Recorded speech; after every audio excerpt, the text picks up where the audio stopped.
Jadi yang paling penting dalam hidup ini adalah istiqomah sholat berjamaah. Semalam saya dikirim foto oleh kawan saya di WhatsApp. Maaf beribu, maaf. Foto yang dikirimnya itu jamaah di depan. Kawan saya ini di sop ketiga, jamaah di sop pertama, dia di sop ketiga. Di fotonya jamaah yang di sop pertama itu, apa kata dia? Aku sedih hatiku, bisa pula dia di sop 1, aku di sop 3. Saya tengok, biasa aja fotonya. Setelah lama-lama saya tengok, maaf beribu maaf, rupanya kawan yang di depan ini putus kakinya 1. Putus kakinya, bisa dia di sop pertama. Aku lengkap kakiku, bisa pula aku di sop ketiga.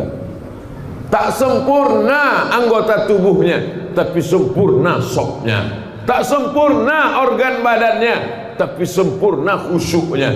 Kita ini, apa kita yang sempurna di hadapan Allah? Badan kita sempurna, akal kurang, sekilo kurang seon.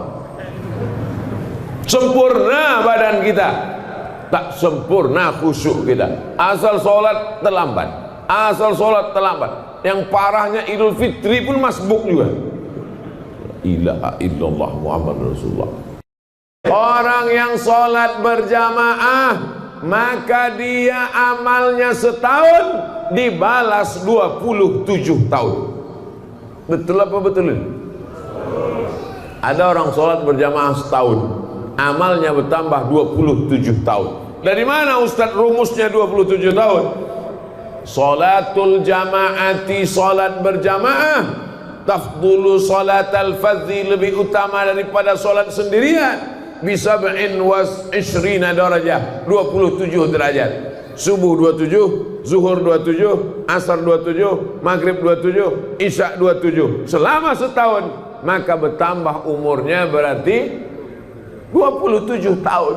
Jadi kalau istiqomah dia tahun 2021 ini, sholat berjamaah, bertambah umurnya 27 tahun. Bagaimana dengan orang Batam yang sudah istiqomah selama 10 tahun? Berarti umurnya bertambah 270 tahun. Terjawablah kenapa umat Nabi Muhammad SAW lebih dulu masuk surga daripada umat Nabi Musa, lebih dulu masuk surga daripada umat Nabi Isa. Mereka umurnya panjang, tapi lebih panjang lagi umur kita. Nabi Musa itu meninggal 120 tahun. Kita kalau istiqomah 10 tahun ini 270 tahun. Mana yang lebih panjang, umur umat Nabi Muhammad atau umat Nabi Musa? Umat Nabi Muhammad. Tapi syaratnya harus istiqomah. Kalau istiqomah setahun ini Pak Ustadz 270 tahun. 10 tahun 270 tahun. Lah agak-agak terlambat beberapa kali Pak Ustadz, insya Allah kita carikan surat dispensasi maafnya. Istighfar itulah maaf ya. Tak ada lain kecuali istighfar. Man lazimal istighfar, siapa yang memperbanyak istighfar. Astaghfirullahaladzim, astaghfirullahaladzim, astaghfirullahaladzim, astaghfirullahaladzim alladzi la ilaha illa huwal hayyul qayyum wa atubu ilaih. Siapa yang memperbanyak istighfar, ja'alallahu lahu min kulli dhiqin makhraja. Kesempitan hidupnya dikasih Allah kelapangan. Hidup ini, ada orang hidup yang tak pernah sempit hidupnya. Sempit semua hidup orang. Dulu orang berpikir nanti kalau udah selesai kuliah ini tak sempit, makin sempit, tak dapat kerja. Nanti kalau udah dapat kerja ini makin sempit, belum menikah. Nanti kalau udah nikah ini mungkin lapang, makin sempit, tak dapat tunjangan. Nanti kalau sudah punya anak ini mungkin makin lapang, makin sempit.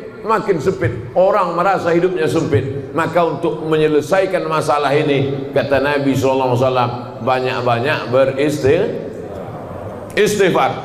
Wa ja'alahu min kulli dhiqin makhraja. Setiap kesulitan hidupnya dikasih Allah Subhanahu wa taala makhraja, solusi. Hidup ini tempat masalah, dunia ini tempat ujian. Jadi kalau ada orang heran, aku heranlah Pak Ustadz, kenapa lah hidup ini banyak kali ujiannya? Kau salah masuk tempat. Dunia ini tempat ujian. Jadi kalau ada orang mengeluh, kenapa hidup ini banyak kali ujiannya Pak Ustaz? Karena di sini tempat ujian. Kalau gitu aku masuk liang lahat aja lah Pak Ustaz. Memang tempat ujian lagi. Liang lahat itu tempat pertanyaan, marabbuka, man imamuka, ma kita buka. Dunia adalah tempat ujian, alam barzakh adalah tempat pertanyaan, akhirat adalah tempat titian siratal mustaqim. Maka puncak yang kita inginkan, tempat ketenangan adalah surga jannatul firdaus, insyaallah. Amin. Idza sa'altumullaha fas'alul firdaus. Kalau kalian minta surga, mintalah surga jannatul firdaus, surga yang paling tinggi, jannatul firdaus. Insyaallah yang di atas ini semua dapat surga jannatul firdaus. Mereka di atas ini tak apalah agaknya prestasinya, bisa pula dia lebih tinggi dari kepala kita, bayangkan. Bapak Ibu yang dimuliakan Allah Subhanahu wa taala, tidak ada larangan masjid lantai 1, lantai 2, lantai 3. Seandainya masjid itu tidak boleh lantai 1, lantai 2, lantai 3, tak akan ada Masjidil Haram sampai 4 lantai ke atas, tak akan ada Masjid Istiqlal tinggi menjulang ke atas.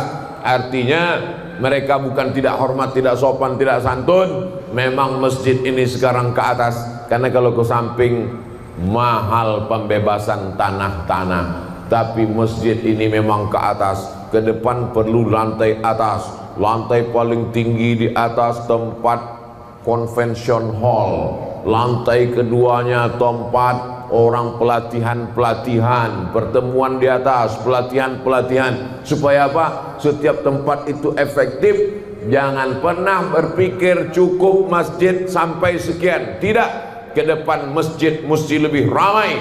Kenapa? Karena orang berkumpul di masjid. Manusia di kota paling besar, kota paling hebat kota, tapi jiwa orang kering kerontang. Maka untuk membangun jiwa manusia itu, untuk menyuburkan imannya, untuk memperkuat keyakinannya, maka solusinya adalah masjid. Di kantor dia stres, ditekan atasan. Sampai di jalan sedang suntuk-suntuk, salah tengok rambu, kena tilang pula. Udah jelas-jelas di situ. Ada razia, tapi tak nampaknya. Prit, kena. Di kantor ditekan atasan, di jalan pula kena razia, balik rumah pula anak menangis tak berhenti-berhenti. Di manalah dia mendapatkan ketenangan? Maka ketika terdengar suara azan maghrib, Allahu Akbar, Allahu Akbar, datang dia ke masjid. Habis kena air wudhu, bersih kepalanya, tenang pikirannya, masuk dia ke masjid. Beban berat hidupnya diadukannya kepada Allah. Allahu Akbar. Tak ada yang lebih besar daripada Allah. Besar masalahmu di kantor, mengadu kepada Allah yang maha besar. Besar masalahmu di rumah, ada Allah yang maha besar. Allahu Akbar. 2 kali dia katakan Allahu Akbar. Habis itu apa kata dia? Allahu Akbar kabira, walhamdulillahi katsira. Aku kemarin dipuji-puji orang, sekarang orang tak memuji lagi. Kemarin disanjung-sanjung orang, sekarang orang tak menyanjung lagi. Dulu kalau sambutan ketua masjid, sambutan kepala sekolah disebut namanya, sekarang sudah tidak sebut-sebut lagi. Orang yang gila pujian, ketika tak dipuji stres. Nama penyakitnya post power syndrome.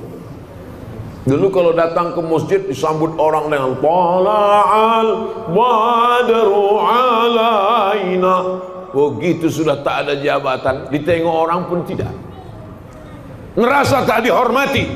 Maka Allah mengatakan, jangan kau tersinggung. Allahu Akbar kabira, walhamdulillahi katsira.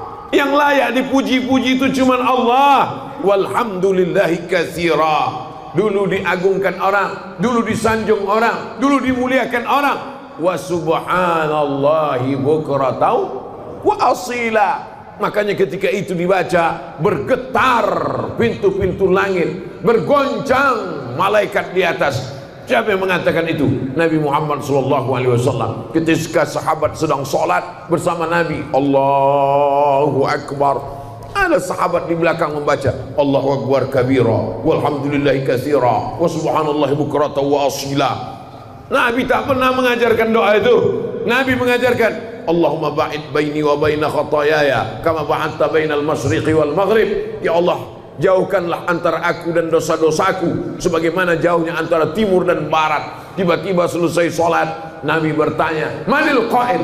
Siapa yang membaca doa tadi? Tak pernah doa itu kuajarkan, tak pernah doa itu kubacakan. Tiba-tiba ku dengar ada tadi makmum yang membaca Allahu Akbar kabira walhamdulillahi katsira wa subhanallahi bukratan wa asila. Siapa yang membaca?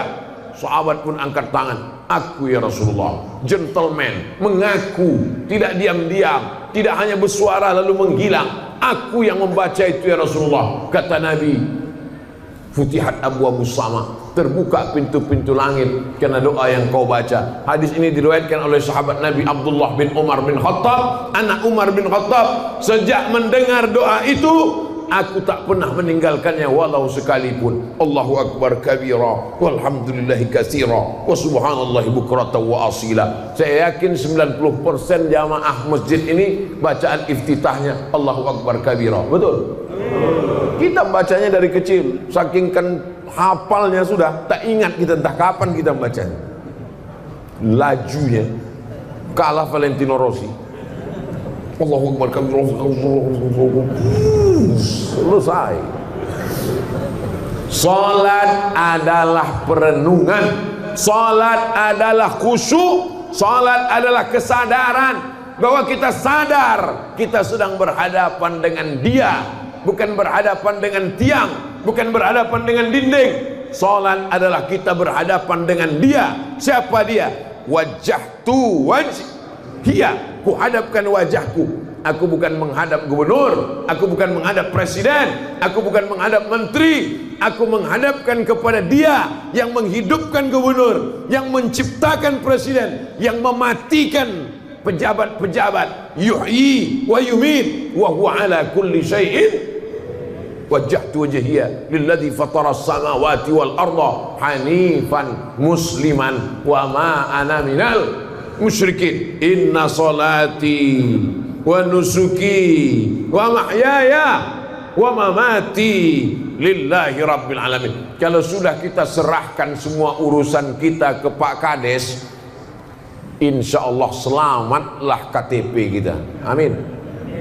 Kalau sudah kita uruskan semuanya ke Pak RT, ke Pak RW, ke Pak Wali, insya Allah selamat. Kalau orang begitu yakin urusannya diurus dari mulai RT, RW, Kades, Kadus, Wali Kota, Gubernur, kenapa dia ragu kalau urusannya diserahnya kepada Allah Subhanahu wa Ta'ala? Orang yang bingung dengan urusan dia, padahal sudah diuruskannya kepada Allah. Orang yang bingung dengan urusan dunia, padahal sudah diserahkannya kepada Allah.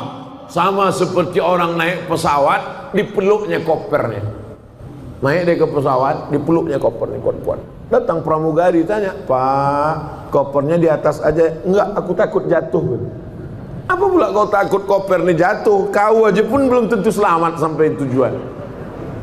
Tapi kalau sudah kau ikatkan safety belt, sudah kau ikatkan, apa namanya kalau kita naik pesawat tuh? Nah, ikat pinggang, seat belt. Kalau udah kita ikatkan seat belt, maka insya Allah selamatlah kita. Tercabut atap pesawat itu, tapi orang yang duduk di kursi pesawat tak lepas. Kenapa? Karena seat belt. Seat duduk, belt ikat pinggang. Seat belt duduk dengan pinggang terikat.